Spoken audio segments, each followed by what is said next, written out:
Tandis que la condition agricole se détériore, un élu marche pour sensibiliser les Français au sort de leurs paysans. Patrick Morin. Patrick Morin. Bonsoir Patrick Morin. Bonsoir.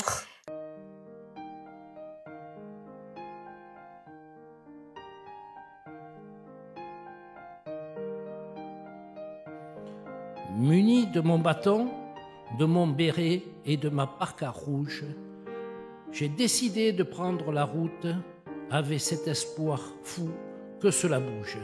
Parti le 10 février du Touquet. Une marche de près de 230 km entre le Touquet et le Salon de l'Agriculture à Paris. C'est le nouveau défi de Patrick Morin. Cet élu du Sud-Ouest veut sensibiliser sur le suicide des agriculteurs.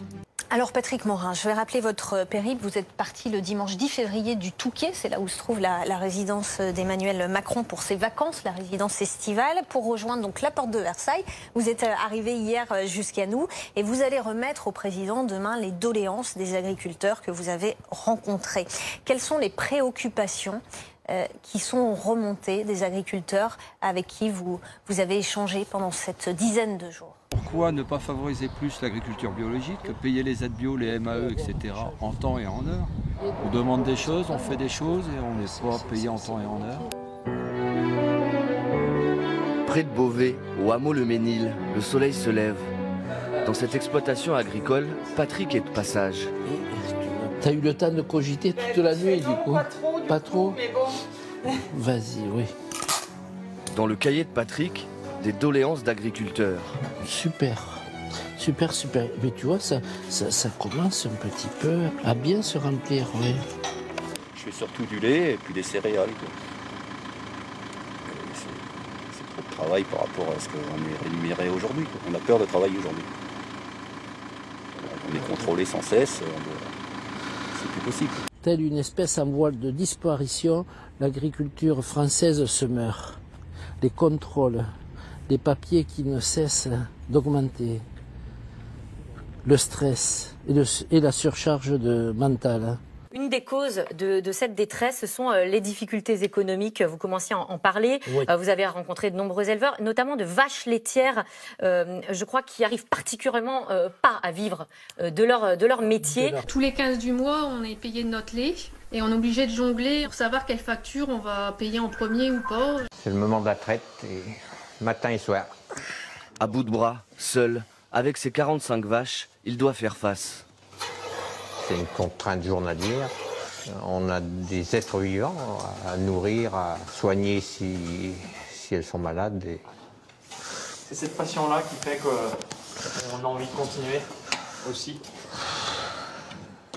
Je ne sais pas si ça nous donne envie de continuer, c'est au moins l'envie de tenir le coup. Papa est souvent... je sais pas comment dire.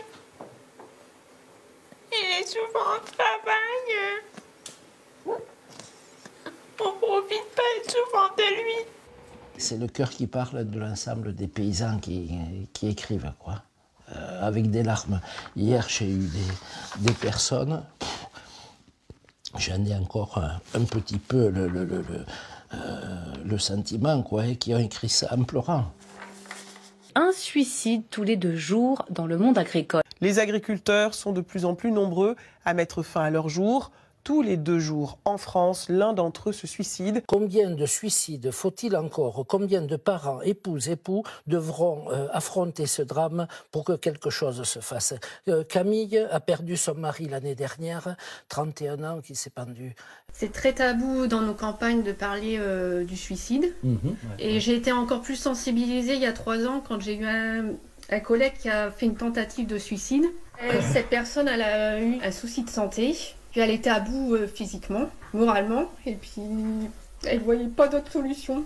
Entre voisins, il n'y a pas forcément une entraide.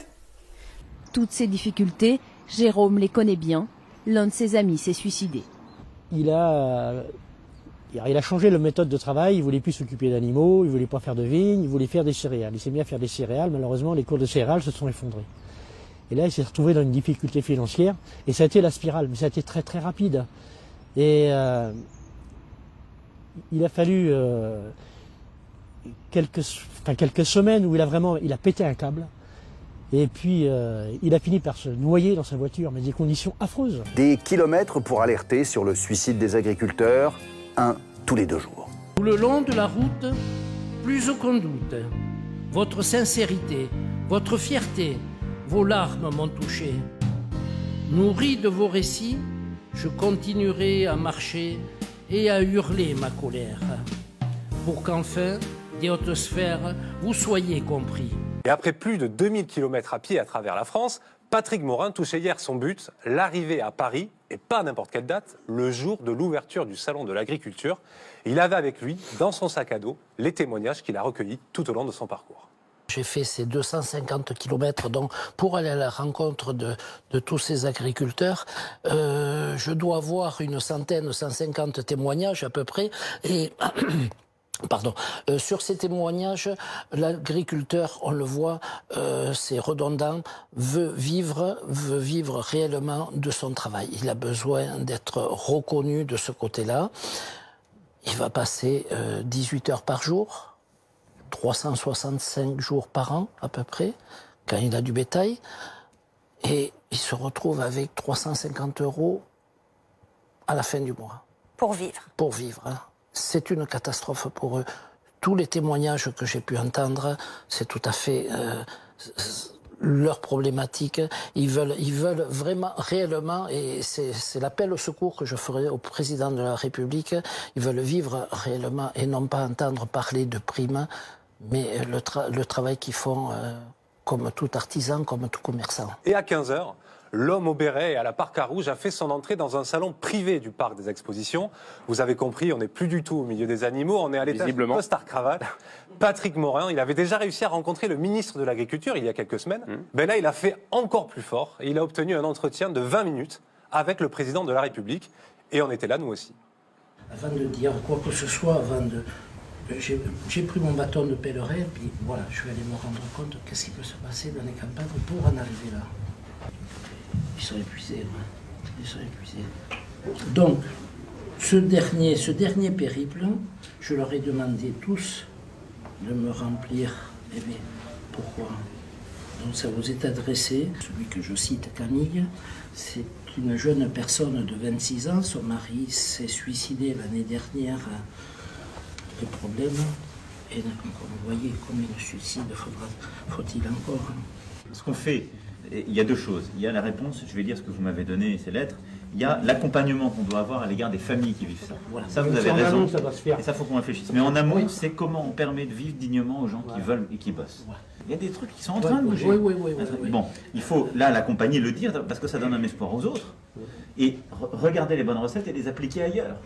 Et donc, mettre la pression sur ceux qui jouent pas le jeu, les taper, les dénoncer, mettre de la transparence, secouer, et donner un espoir, et aussi collectivement montrer à ceux qui se disent « je vais jamais m'en sortir ». Non, t'as un gars, regarde, qui était dans la même situation que toi, il y a 5 ans, il a réussi à s'en sortir. Là, ce qui à un moment était terrible, c'est que personne n'avait d'espoir. On se disait « on va tous plonger ». Alors Patrick Morin, il a donc terminé hier sa marche, mais il est sorti de ce rendez-vous avec une nouvelle mission. Une mission qu'il a acceptée. L'Élysée a proposé à notre lanceur d'alerte de participer à la création d'une loi pour mieux accompagner les familles des agriculteurs endeuillés.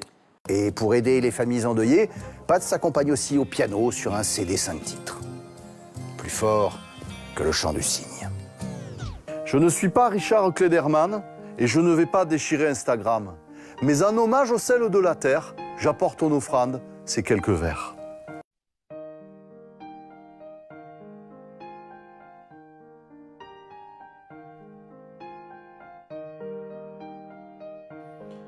Muni de mon bâton, de mon béret et de ma parka rouge, j'ai décidé de prendre la route avec cet espoir fou que cela bouge. Mourir, s'abandonner au désespoir de ne pouvoir cultiver sa terre, nourrir ses animaux comme naguère le faisaient nos pères.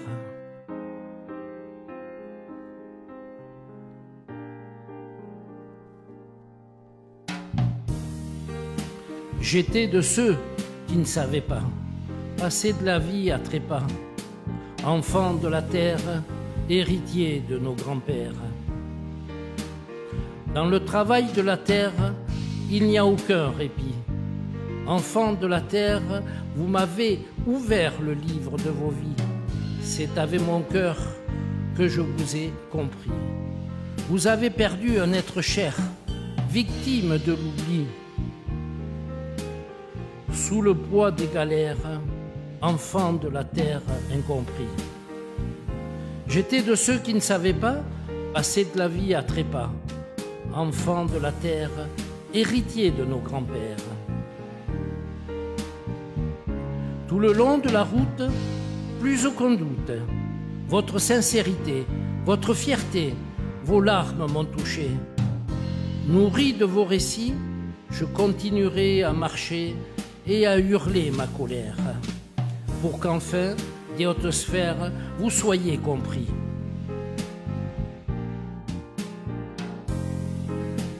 J'étais de ceux qui ne savaient pas passer de la vie à trépas, enfants de la terre, héritiers de nos grands-pères. Le soir venu, engourdi, fatigué par les kilomètres accomplis, vous m'avez offert le gîte, vous m'avez offert le couvert, vous m'avez confié le plus lourd secret de votre vie. Dans vos regards subsiste encore cet espoir de rester les dignes héritiers de votre terre.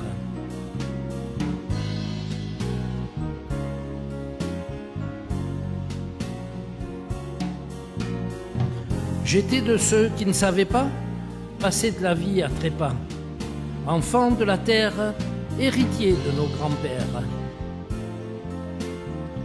Je ne cesserai de clamer haut et fort votre combat pour qu'enfin vous puissiez dire « Je suis né pour travailler la terre et non pour y être enseveli ».